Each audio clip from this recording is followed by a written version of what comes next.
Covid-19, c'est quoi même? Bienvenue dans l'émission Covid-19, c'est quoi même?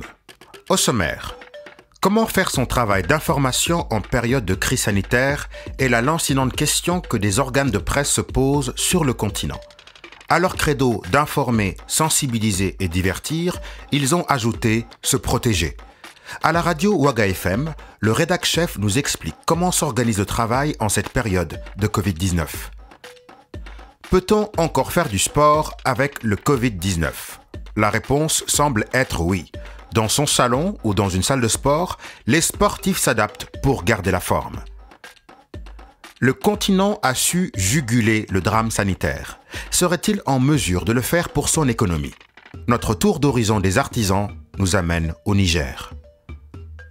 Comme dans chaque émission, notre Corona compte avec Binda Ngazolo. Dans le Nord Kivu, le club RFI de Bukavu a lancé une initiative citoyenne, Masques pour tous. L'idée est de fournir des masques à une bonne partie de la population, surtout les plus vulnérables. Pour finir en musique, notre playlist non exhaustive des initiatives musicales pour lutter contre le Covid-19. Mbalach, Rumba, Ndombolo, Highlife, la musique au service de la lutte contre la pandémie.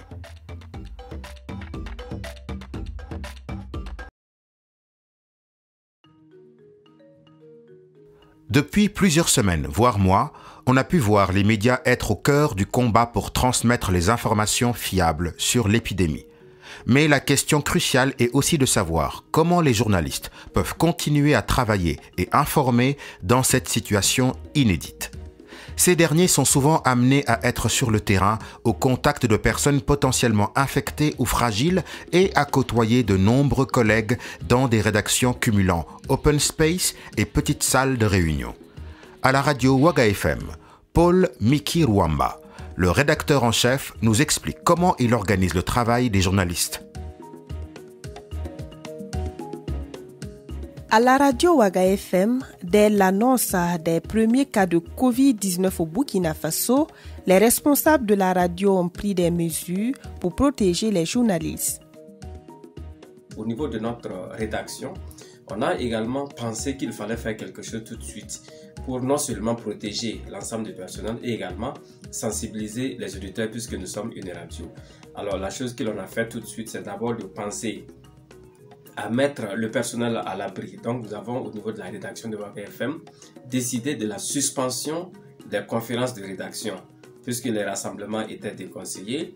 Nous avons donc suspendu nos conférences de rédaction et on a mis en place une forme de télétravail qui nous permettait entre membres de l'équipe de rédaction d'interagir entre nous à travers justement les réseaux sociaux, notamment WhatsApp. Et la seconde chose que l'on a faite, on a mis en place un certain nombre d'émissions dont l'objectif était de contribuer à l'information du public, à la sensibilisation du public pour que le public également soit un peu protégé contre justement ce virus-là. La radio qui a pour mission d'informer a également innové en termes de contenu. Pour mieux informer la population sur le coronavirus, des émissions ont été initiées. Alors, en termes d'émissions, d'abord, nous avons décidé de mettre en place un bulletin quotidien consacré à la maladie à coronavirus. Le bulletin s'appelait Alerte Covid-19. L'objectif, c'était d'informer le public sur les dernières évolutions de la maladie au Burkina et dans le monde. Mais l'objectif également, c'était de contribuer à la sensibilisation quotidienne des Burkinabés. Donc c'est un bulletin qui passait en boucle en longueur de journée sur 24 heures et qui donnait justement les mesures barrières aux populations pour éviter d'attraper le coronavirus. La deuxième émission majeure que nous avons mise en place, c'était une émission nocturne qui s'appelait justement Covid Info Plus. Cette émission de 90 minutes, 1h30 environ, avait pour objectif évidemment de donner l'information aux Burkinabés qui étaient en ce moment confinés entre guillemets au domicile, puisque nous avons constaté que le gouvernement avait décrété le couvre-feu et le couvre-feu obligeait les citoyens à rester chez eux à la maison. Donc nous avons pensé en tant que médias mettre en place une émission dont l'objectif sera justement de donner l'information aux gens. Au regard de l'engouement que nous avions eu de la part du public qui faisait crépiter le téléphone avec la spécialiste également qui répondait aux questions des auditeurs, et il faut préciser que cette émission se faisait non seulement en français mais également dans les principales langues nationales. Au Burkina Faso, la tendance est à la baisse. Le pays enregistre de plus en plus moins de cas confirmés de Covid-19. Mais pas question de baisser la garde. Dans les services comme Ouaga FM, les responsables insistent sur le respect des gestes barrières. Faire du sport est un plaisir pour ces jeunes. Covid-19 oblige, ils doivent s'adapter à la situation pour se maintenir en forme. Depuis son salon ou dans une salle, la pratique du sport continue. Franchement, ça nous a touchés parce que les salles ont été fermées pendant un bout de temps. Pendant tout ce temps du confinement, on était fermés. Il n'y avait pas de sport, on ne travaillait plus en fait. Franchement, c'était... on n'a pas du tout aimé. On n'a pas du tout aimé, mais ça joue sur nos activités. Tout a été arrêté. En tant que sportif, ce que je peux dire sur l'impact du coronavirus sur le sport, c'est que ça a eu beaucoup d'impact sur notre sport. Parce que là, il n'y a que le matériel ici, il y a assez de matériel pour qu'on vienne payer l'argent pour faire le sport. Nous, on n'a pas tout ça à la maison, donc il faut venir le faire ici. Et quelqu'un qui dit venir faire ici, il y a beaucoup de jeunes, il y a beaucoup de chances. Il y en a, on pouvait se trouver ici à 50 personnes, même plus. Il y a eu des gens qui ne sont pas venus 2 mois, même 1 mois, ils ne sont pas venus faire le sport. Tout ça à cause du coronavirus. Parce que là, on ne pouvait pas se contenir tous ici. Il fallait respecter la distance de 1 mètre entre nous. Et puis la distance sanitaire, tout, voilà, il fallait respecter ça. À cause de la pandémie du Covid-19, je reste à la maison pour faire mes exercices. C'est pour me protéger d'abord, de protéger les autres. C'est important de rester chez soi, alors je vous invite de faire pareil. On annonçait l'hécatombe sur le continent. Mais depuis, l'Afrique demeure le continent le moins touché par le Covid-19 après l'Océanie. Si le défi sanitaire semble être relevé, le combat économique post-Covid s'annonce incertain. Au Niger, les artisans se préparent au pire. Le Covid, vraiment, nous, ça nous a beaucoup perturbé, surtout ça a eu beaucoup d'impact sur notre activité, quoi. Du moment que, par exemple, si on prend l'art ici, au Niger, il y a beaucoup qui ne le consomment pas. Rares sont des gens qui consomment les articles artisanaux, quoi. Mais nos principaux clients, c'est les Occidentaux, quoi, et les touristes, là.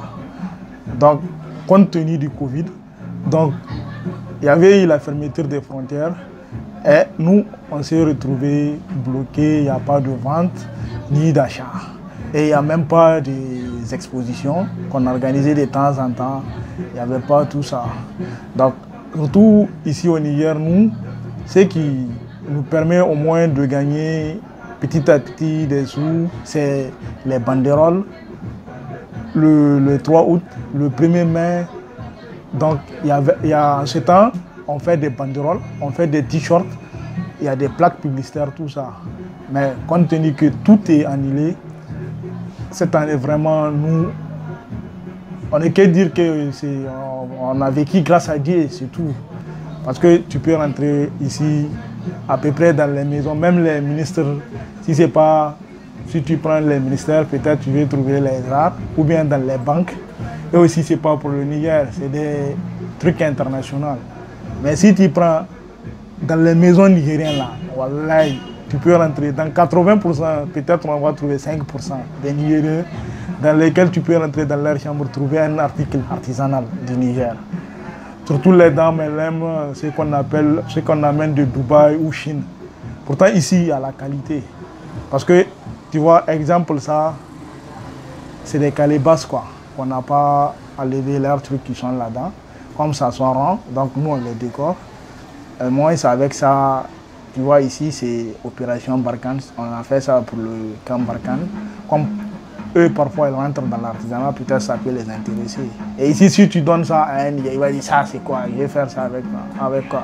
Il y a des tableaux ici qui ont fait 5 ans. La coloration, tout est là. Mais les dames préfèrent aller payer quelque chose de Chine, de Dubaï, et que, en fin de compte, ça ne résiste pas. Nous, on appelle l'État à sensibiliser vraiment plus les gens. Du moment que si ces genres de situations arrivent, donc on peut dire que l'artisanat sera foutu. Si réellement nous-mêmes on ne le consomme pas, il faut que quelqu'un vienne de l'extérieur pour le payer. Et compte tenu des genres de situations là, comme le Covid, ça peut arriver. Donc, on fera comment?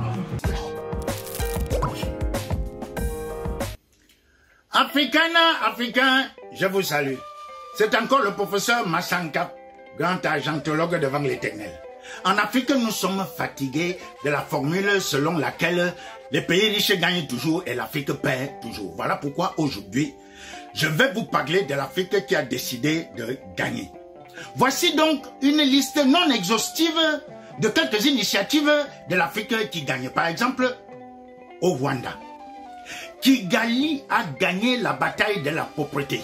En plus d'une grande victoire écologique sur le front des sacs plastiques.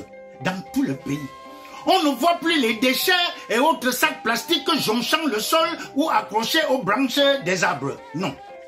En plus, le Rwanda est l'un des rares pays africains à avoir su contenir le Covid-19 par une application stricte des mesures barrières, avec discipline et rigueur. Même si pour certains la rigueur fait peur, il n'en demeure pas moins que les résultats sont là, spectaculaires. En Éthiopie, on a décidé de construire la toute première usine de transformation des ordures ménagères en énergie électrique. Cette usine assurera au moins 25% des besoins en énergie des ménages de la capitale Addis Abeba, en plus de brûler 80% des déchets de l'activité urbaine. L'Éthiopie lutte ainsi contre la pollution et pour l'amélioration de la qualité de vie de ses populations. En Afrique du Sud, dans le quartier populaire de Cape Town, à Soweto, une zone très déshéritée, hein? Les jeunes de ce quartier ont décidé de prendre leur avenir en main en impliquant les membres de la communauté dans un projet collectif appelé Cape Town Youth Program, c'est-à-dire le programme pour la jeunesse de Cape Town. Ils ont ainsi impulsé les activités sportives et culturelles. Ils ont aussi aidé les jeunes chômeurs à accéder à un premier emploi.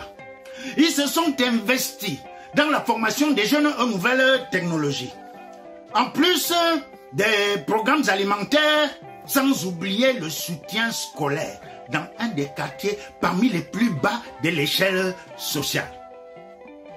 Ce programme a permis à plusieurs dizaines de jeunes de ce quartier de poursuivre leurs études jusqu'à l'université.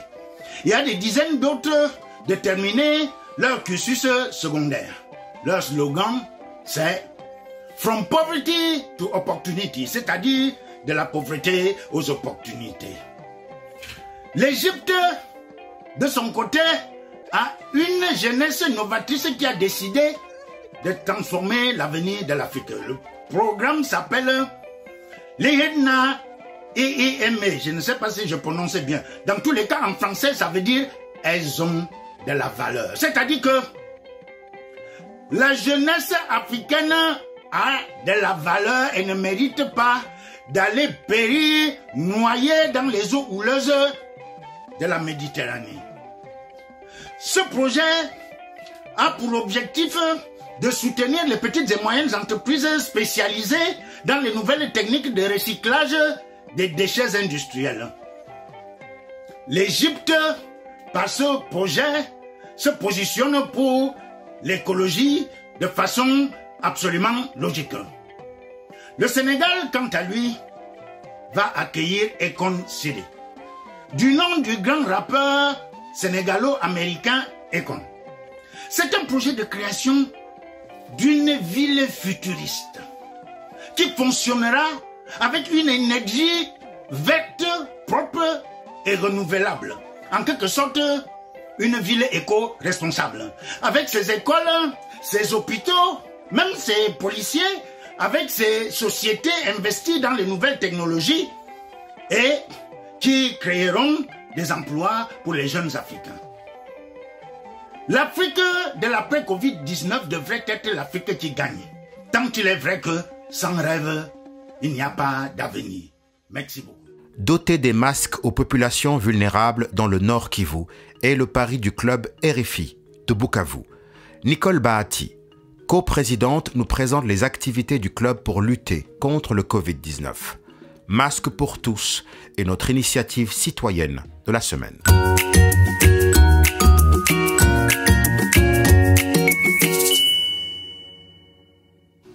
Bonjour, je suis Nicole Bahati, coprésidente et coordonnatrice de projet du club Arafi Bukavu. Le club Arafi Bukavu est une association sans but lucratif. Il est l'un de nombreux clubs des auditeurs de la Radio France internationale établis dans le monde et qui sont spécialement dédiés aux activités philanthropiques. Le coronavirus est arrivé aux allures d'occupants concurrents. Il a bouleversé la planète tout entière et avancé les habitudes de l'homme. Une incertitude économique et sanitaire s'est vite installée et jusque-là, personne n'est assuré d'en être épargné. C'est pourquoi d'ailleurs, chacun de son côté essaie de faire de mieux qu'il peut pour apporter sa contribution à l'éradication ou au moins au ralentissement du redoutable coronavirus. Alors, avec des femmes du club Arafi, nous nous sommes dit que nous allons monter le projet Masque pour tous, qui est un projet de confection et de distribution de masques en tissu lavable et à usage multiple, à distribuer aux familles, aux vulnérables bien sûr. Nous avons confectionné au total 6400 masques. Nous avons confectionné ces masques que nous avons distribués aux personnes vulnérables en tenant compte de leur degré d'exposition au coronavirus. Et nous avons privilégié bien sûr les femmes enceintes. Il fallait être lingana, Bonzambe a sepela. Masumweye, tokufutana motu ya nini, nkana ya nzameye, ebimina forme ya virus. De nombreux artistes à travers le continent mettent leur art et leur notoriété au service de la lutte contre la pandémie. Les Congolais Koffi Olomide et Fally Ipupa, l'Ougandais Bobby Wine, en passant par les Ivoiriens DJ Kérosène et Ramba Junior et le Burkinabé Smarty, ont tous créé des titres pour l'occasion. Playlist non exhaustive des initiatives musicales.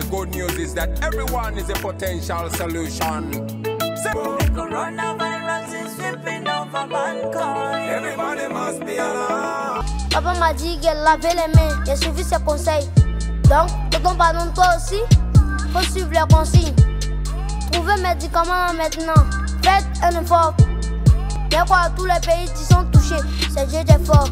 Y'a encore, y'a encore, y'a encore, y'a corona, y'a encore, y'a encore, y'a encore. Faites comme ces artistes qui mettent leur art et leur notoriété au service de la lutte contre la pandémie.